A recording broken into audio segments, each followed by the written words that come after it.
माफ़ करना दोस्तों, कुछ प्रॉब्लम की वजह से मैं वीडियो नहीं डाल पाया, लेकिन अब से ऐसा नहीं होगा। वैसे मैं उम्मीद करता हूँ कि इतने टाइम बाद भी आप लोग एकदम मस्त, बिंदास, झकास, फर्स्ट क्लास होंगे। तो फिर बिना किसी देरी के आगे बढ़ते हैं। तो आज हम फ़ोन के बहुत ही इंपॉर्टेंट टॉपिक पर बात करने जा रहे हैं। तो आप लोग जब फ़ोन ख़रीदते हैं तो उस टाइम बहुत सी चीज़ें देखते हैं, जैसे कि उसकी storage, RAM, camera, battery, screen. ये सब देखते टाइम आपके दिमाग के घोड़े एकदम सही डायरेक्शन में तबड़क तबड़क दौड़ते हैं, क्योंकि आपको इन सब के बारे में अच्छे से पता होता है, इसलिए घोड़ों को सही डायरेक्शन में दौड़ाते हैं। लेकिन जब बात आती है फ़ोन के प्रोसेसर की, तब आपके दिमाग के घोड़े कन्फ्यूज़ होकर धड़ाम से गिर जाते हैं कि आखिर जाना किधर है, क्योंकि प्रोसेसर में बहुत सी चीज़ें होती हैं। जैसा कि आप लोग सुनते हैं कि इस फ़ोन में क्वाड कोर प्रोसेसर या इस फ़ोन के अंदर स्नैपड्रैगन प्रोसेसर, लेकिन भाई आखिर ये सब quad core, octa core, Snapdragon, Qualcomm होता क्या है और किस प्रोसेसर में क्या हो, कौन सी कंपनी का हो, इस सब में आपके दिमाग के घोड़े कन्फ्यूज़ हो जाते हैं और फिर आप प्रोसेसर को छोड़ देते हैं और ऐसे ही फ़ोन ख़रीद लेते हैं। या फिर कुछ लोग ऐसे भी होते हैं जो प्रोसेसर पर बिल्कुल ध्यान ही नहीं देते हैं और फिर बाद में शिकायत करते हैं कि फ़ोन स्लो है या फिर फ़ोन बहुत हीट कर रहा है। अरे भाई, ये सब प्रॉब्लम तो आएंगी ही अगर आप फ़ोन लेते टाइम इन सब पर ध्यान नहीं दोगे तो इसलिए इस वीडियो को लास्ट तक देखना, ताकि नेक्स्ट टाइम आप जब फ़ोन खरीदने जाएँ तो आपके दिमाग के घोड़ों को स्टोरेज, रैम, बैटरी की तरह प्रोसेसर का भी पूरा ज्ञान हो, ताकि बाद में आप बैठकर ये रोना ना रोए कि आपका फ़ोन स्लो है या फिर आपका फ़ोन बहुत हीट कर रहा है। इसलिए अभी से ही फ़ोन के प्रोसेसर का सारा ज्ञान ले लीजिए, ताकि फिर से आपके दिमाग के घोड़े को कंफ्यूज ना होना पड़े और आप एकदम ज्ञानी पुरुष या फिर ज्ञानी मोहतरमा की तरह ऐड करें।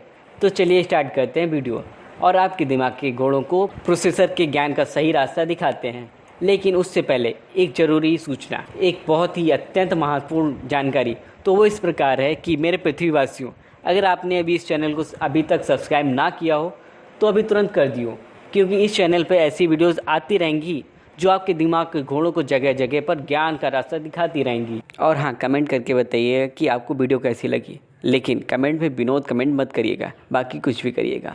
और एक बात, इस वीडियो को अपने जानने वालों के साथ भी शेयर करें, क्योंकि वो कहते हैं ना, ज्ञान बांटने से ही बढ़ता है। तो ज्ञान बांटिए और साथ में अपना ज्ञान बढ़ाइए। तो चलिए अब शुरू करते हैं मार्गदर्शन।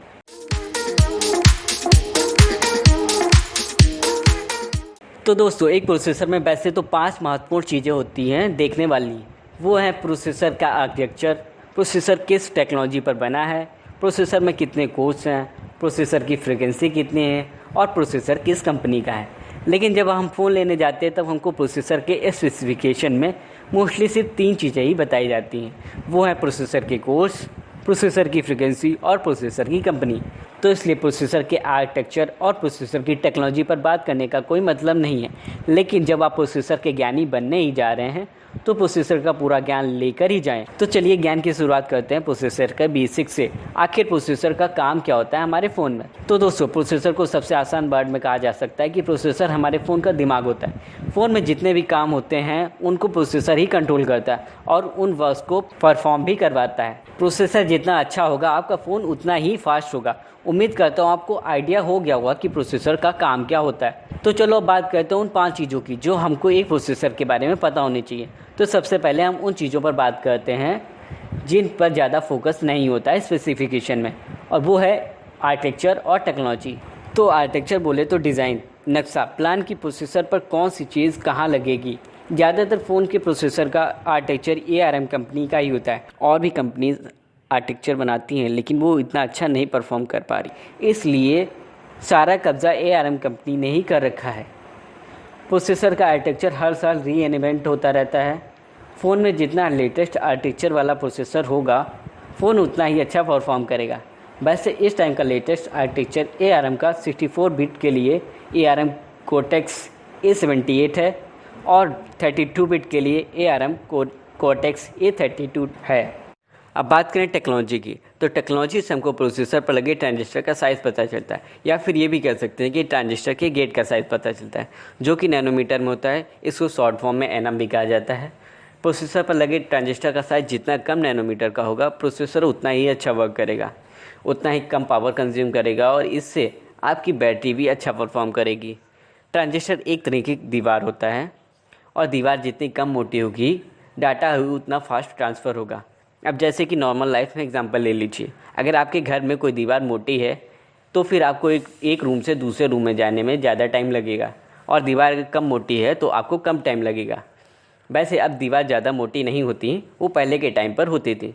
ठीक उसी तरह से प्रोसेसर पर भी होता है। ट्रांजिस्टर का साइज जितना कम होगा, डाटा उतनी जल्दी एक ट्रांजिस्टर से दूसरे ट्रांजिस्टर में जाएगा। इस टाइम का बेस्ट प्रोसेसर 7 नैनोमीटर पर बना है, जो कि एप्पल यूज़ करता है अपने A13 प्रोसेसर में। इसमें टोटल 8.5 बिलियन ट्रांजिस्टर्स यूज़ किए गए हैं।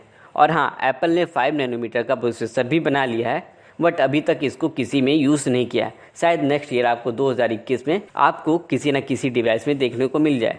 तो मेरे ख्याल से अब आपको आर्किटेक्चर और टेक्नोलॉजी के बारे में पता चल गया होगा। अब आते हैं बाकी 3 इंपॉर्टेंट चीज़ों पर। तो इनमें से सबसे पहले हम कोर्स की बात करते हैं। तो इसके बारे में तो आपने सभी ने सुना ही होगा, जैसे कि ये प्रोसेसर डुअल कोर का है या क्वाड कोर का है या फिर ऑक्टा कोर का है। बट हमेशा कंफ्यूज रहते हैं कि आखिर ये कोर होता क्या है और इसके आगे ये डुअल कोर, ऑक्टा कोर, ये सब क्या होता है।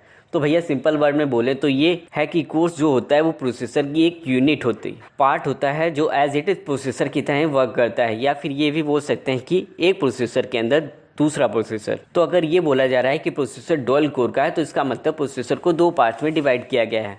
मतलब कि आपके प्रोसेसर को 2 प्रोसेसर की पावर मिल रही है। और इसी तरह से सिंगल कोर का प्रोसेसर है तो उसमें 1 यूनिट है, क्वाड कोर का है तो उसमें 4 पार्ट किए गए हैं, हेक्सा कोर का है तो 6, ऑक्टा कोर का है तो 8, डेका कोर का है तो 10। तो अब आपको पता चल गया होगा कि कोर्स क्या होता है और इसके फ़ायदे क्या होते हैं। तो हम प्रस्थान करते हैं अपने अगले ज्ञान की तरफ, यानी कि फ्रिक्वेंसी की तरफ, कि आखिर ये भला क्या, जिसको हमको इस तरीके से बताया जाता है कि इस प्रोसेसर की फ्रिक्वेंसी 2.3 गीगाहर्ट्ज़ है, 2.84 गीगाहर्ट्ज़ है या फिर 2.93 गीगाहर्ट्ज़ है। लेकिन आखिर ये फ्रिक्वेंसी है क्या रे बाबा, ये पता नहीं चलता है। तो हम बता रहे हैं ना बाबू मोसाए कि अगर आपको ये नहीं पता है कि आपके प्रोसेसर की फ्रिक्वेंसी कितनी है, तो आपको ये नहीं पता चल पाएगा कि आपके प्रोसेसर की स्पीड कितनी है या आपका प्रोसेसर कितने क्लॉक पर सेकेंड वर्क कर रहा है। मतलब कि अगर आपके प्रोसेसर की फ्रिक्वेंसी 1 गीगाहर्ट्ज़ है, तो इसका मतलब ये है कि आपका प्रोसेसर 1 सेकेंड में 10 करोड़ बार काम कर रहा है। तो आप समझ ही गए होंगे कि फ्रिक्वेंसी क्या होता है। तो आप जब भी फ़ोन लेने जाएँ तो प्रोसेसर की फ्रिक्वेंसी पर ज़रूर ध्यान देना। तो चलिए अब कुछ पॉपुलर प्रोसेसर की कंपनीज़ के बारे में बात कर लेते हैं कि कौन सी कंपनी के प्रोसेसर में क्या खासियत होती। तो सबसे पहले हम बात करते हैं मीडियाटेक प्रोसेसर कंपनी के बारे में। तो दोस्तों, ये कंपनी ताइवान से बिलोंग करती है, जो आज के टाइम में सबसे सस्ते प्रोसेसर बनाती है। ये ज़्यादा से ज़्यादा कोर अपने प्रोसेसर में यूज़ करती है, जिससे फ़ोन की ओवरऑल परफॉर्मेंस बढ़ती है। लेकिन मीडियाटेक प्रोसेसर की एक सबसे बड़ी प्रॉब्लम ये है कि ये पावर कंजप्शन ज़्यादा करते हैं, जिसकी वजह से फ़ोन की बैटरी के परफॉर्मेंस और लाइफ पर दोनों पर इफेक्ट पड़ता है। और किसी फ़ोन में ज़्यादा हैवी वर्कलोड डालने पर हीटिंग प्रॉब्लम भी आती है। बट ओवरऑल मिड रेंज के फ़ोन के लिए मीडियाटेक सबसे सस्ता और अच्छा प्रोसेसर है। अब बात करते हैं क्वालकॉम स्नैपड्रैगन कंपनी के बारे में। तो दोस्तों, ये 4 सीरीज़ के प्रोसेसर बनाती है। पहली 200 की सीरीज़ सस्ते स्मार्टफोन्स के लिए, दूसरी 400 की सीरीज़ मिड रेंज फ़ोन के लिए, तीसरी 600 की सीरीज़ अपर मिडिल रेंज के लिए और लास्ट 800 की सीरीज़ महंगे फ़ोन्स के लिए। क्वालकॉम प्रोसेसर बनाने वाली सबसे बड़ी कंपनी है। ये अपने प्रोसेसर के लिए ARM का आर्किटेक्चर यूज़ करती है। क्वालकॉम अपने प्रोसेसर के चिप सेट में अलग से media processor, image processor, radio module, wifi module, GPS module, digital signal processor, cellular modem unit लगाता है, जिसकी वजह से इसकी ओवरऑल परफॉर्मेंस बहुत ही अच्छी हो जाती है और ये महंगे भी हो जाते हैं। अब बात करते हैं एक्सिनोस प्रोसेसर की। इस प्रोसेसर को सैमसंग कंपनी बनाती है, लेकिन सिर्फ खुद के फ़ोन्स के लिए। इस प्रोसेसर की परफॉर्मेंस काफ़ी अच्छी है। नेक्स्ट है हाई सिलिकॉन कैरिन प्रोसेसर। इस प्रोसेसर चिपसेट को चाइना की कंपनी हुवाई बनाती है। इसमें ARM CPU कोर्स और अपग्रेडेड नेटवर्किंग टेक्नोलॉजी का यूज़ किया गया है। कैरिन प्रोसेसर में बैटरी लाइफ को ऑप्टिमाइज़ किया गया है, जिसकी वजह से बहुत कम हीटिंग प्रॉब्लम होती है। Overall high silicon processor average use के लिए बेस्ट प्रोसेसर है। बट ये ध्यान रखना, ये एक चाइनीज़ प्रोसेसर है। तो दोस्तों, मैं उम्मीद करता हूँ आपको फ़ोन के प्रोसेसर के बारे में सारा ज्ञान मिल चुका होगा। और अब आप जब भी फ़ोन ख़रीदने जाएंगे तो आप अपने लिए बेस्ट फ़ोन चूज़ कर सकते हैं, वो भी बिना किसी कन्फ्यूज़न के। तो फिर हम चलते हैं और जल्द मिलेंगे नेक्स्ट किसी ज्ञान के साथ। तब तक के लिए bye bye, take care, see you soon.